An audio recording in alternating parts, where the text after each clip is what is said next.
planeta Mercúrio, ele orbita muito próximo do Sol. E o que acontecia com Mercúrio? Quando a gente, antigamente, você falava assim, cara, Mercúrio vai estar naquela posição ali. Quando você apontava o telescópio, Mercúrio não estava. Ele estava em outra posição. Então ele tinha um desvio na órbita dele. Durante muito tempo se pensou que no sistema solar teria um outro planeta entre o Sol e Mercúrio, que chamava Vulcano. Era até o nome do planeta. Ah, mas cadê? Que não observa? Não, nunca vai dar para você observar. Porque como ele está muito perto do Sol, nós não vamos ver e tal.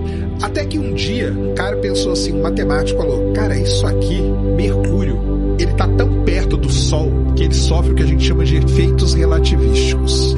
Ah, por que nós não estamos em nenhum efeito relativístico? Porque nós estamos longe de uma estrela, o Sol está relativamente longe, a gente não sofre o efeito dele, a gente não está acelerado demais ao redor dele. Mercúrio não, cara. Mercúrio está muito perto do Sol e ele é muito pequeno. Então, ele sofre efeitos da relatividade, porque ele tem uma massa gigantesca, que é o Sol, muito pertinho dele.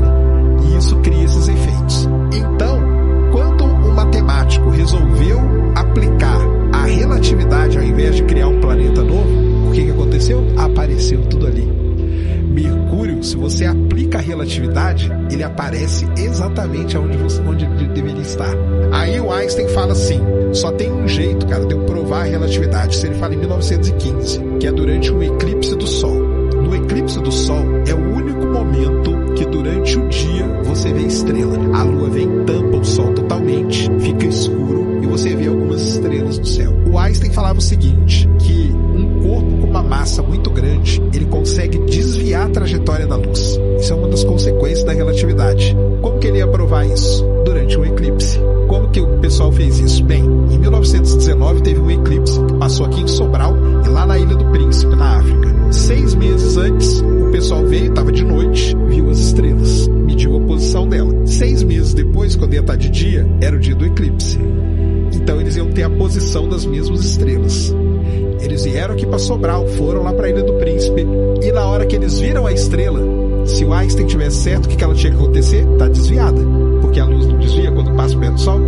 Quando eles mediram a posição da estrela, ela estava desviada e exatamente o quanto a equação do Einstein falava, cara. Então é um negócio impressionante.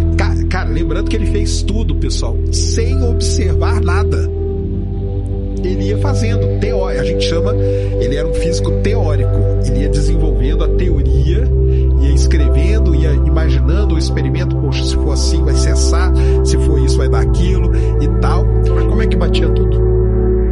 Porque ele desenvolveu uma teoria muito robusta, cara. A teoria da relatividade é um negócio muito robusto. Então bateu para isso, bateu para o eclipse, depois a foto do buraco negro. Então quando a gente fez a foto do buraco negro e a gente usa as equações do Einstein para simular como que é um buraco negro, ele dá igual a foto, cara. Igual. Você bate, dá igualzinho. Então é um negócio incrível. Onda gravitacional, a gente tem 2 corpos muito pesados no universo. Quando eles batem um com o outro, colidem, eles são tão pesados, que eles balançam o tecido do universo. É como se o universo inteiro balançasse por conta dessa colisão. O Einstein previu isso em 1915. Em 2015, 100 anos depois, nós vamos detectar o que ele tinha previsto lá atrás. Tem crateras na Lua que nunca viram um raio de Sol desde a formação da Lua. Porque acontece o seguinte, a Terra tem uma inclinação, 24 graus. Então tem hora que aqui tá escuro, mas depois que dá a volta, aqui fica claro e aqui fica escuro. A Lua não tem, cara. A inclinação da Lua é 1 grau. Mesmo que ela gire pra cá, esse ponto vai continuar na sombra. Bate a luz. Então, tanto que os lugares mais frios do sistema solar estão na Lua. E no fundo dessas crateras tem gelo de água, cara, o H2O. Aí o pessoal fala, mas por que isso é importante? Cara, H2O, se você quebrar ele, você tem hidrogênio e oxigênio. Hidrogênio é combustível de foguete. Então, cara, a gente construiu um foguete na Lua, que é pequenininha, que não tem atmosfera.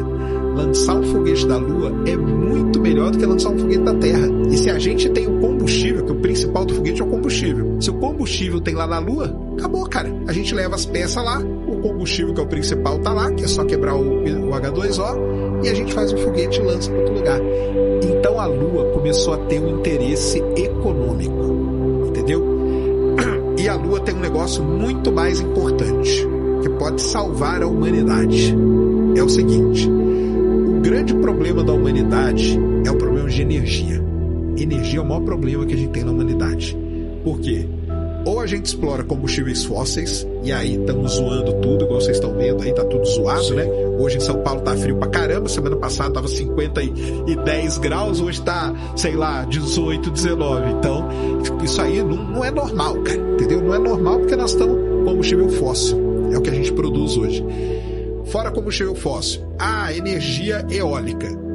Energia eólica, cara, ela não é tão limpa assim como se pensa, entendeu? Porque aquele negoção lá, aquela hélice lá, aquela dá um monte de problema, o negócio no fundo do mar dá um monte de problema. O que a hélice lá, por exemplo, faz? A hélice, por exemplo, cara, ela tá mudando rota de migração de pássaros. Porque aquela hélice lá fica girando. Tem muito pássaro que na hora que passa nela morre. Muito, não é pouco, não é muito. Isso aí tá mudando rota de migração. Olha que doideira. E no fundo do mar dá problema também, entendeu? Porque ela tá mudando o ecossistema ali. Hidrelétrica. Cara, você tem que inundar uma área gigantesca para ter uma represa, para ter uma hidrelétrica. E aí vai tendo. Se você analisar todas as formas de produzir energia, todas elas têm um problema. A energia nuclear que a gente produz hoje é por fissão nuclear. O que é fissão? Você quebra o átomo e na hora que você quebra o átomo, você produz energia. Então, Chernobyl, Angra, Fukushima, é tudo por fissão nuclear.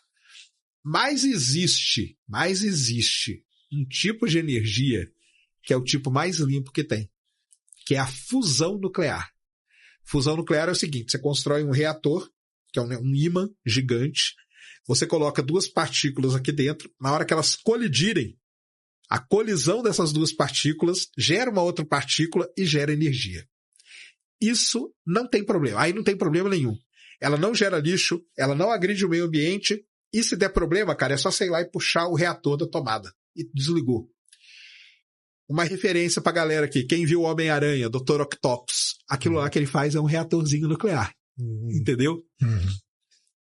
Beleza. Então resolveu o problema da humanidade. Só que qual que é o problema?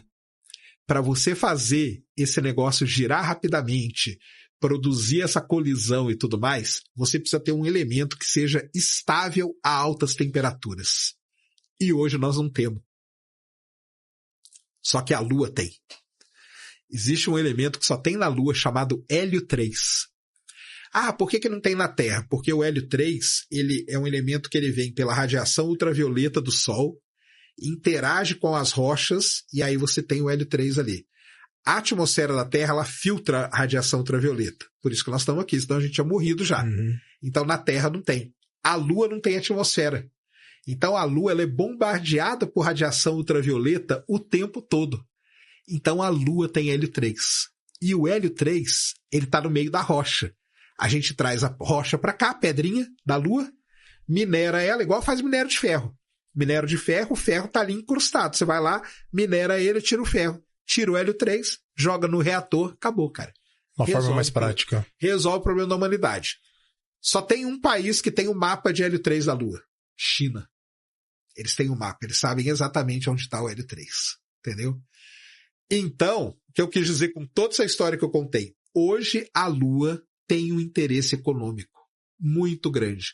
Por isso que Estados Unidos, China, Índia e Rússia estão interessados em voltar para a Lua.